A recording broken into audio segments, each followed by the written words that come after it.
Seorang oknum anggota polisi nekat melakukan aksi perampokan uang dan emas di sebuah rumah warga. Pelaku berinisial Aibda JN bertugas di Polsek Salawati, Sorong, Papua Barat Daya. Oknum polisi tersebut berhasil ditangkap setelah korban membuat laporan. Dia dilaporkan merampok uang 225 juta rupiah dan emas 300 gram di Sorong. Kasus perampokan yang dilakukan Aibda JN di rumah korban terjadi pada Sabtu 2 Desember 2023. Identitas pelaku terungkap setelah polisi memeriksa CCTV di sekitar lokasi kejadian.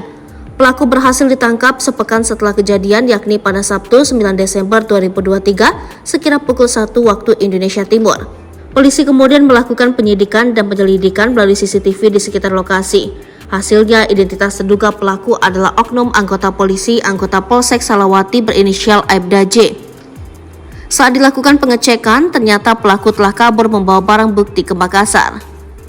Tim melakukan pengecekan dan monitoring CCTV di seputaran jalan masuk dan keluar kompleks perumahan korban untuk mengetahui ciri-ciri pelaku dan kendaraan yang dipakai pelaku, ujar dia.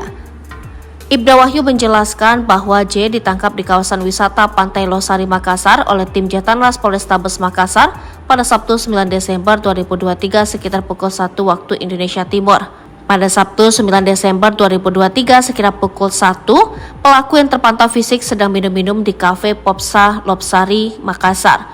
Saat itulah pelaku langsung diamankan oleh tim Jatanras Polrestabes Makassar dan dibawa ke posko guna interogasi lebih lanjut, ungkapnya. Dari tangan J, polisi berhasil menyita 1 unit motor dan helm yang digunakan pelaku dan uang 139 juta rupiah yang disembunyikan pelaku di mobilnya. Setelah ditangkap, kata Nasrullah, penyidik kepolisian kemudian menginterogasi pelaku Aibda JN. Kepada penyidik, Aibda JN mengakui perbuatannya telah melakukan aksi pencurian.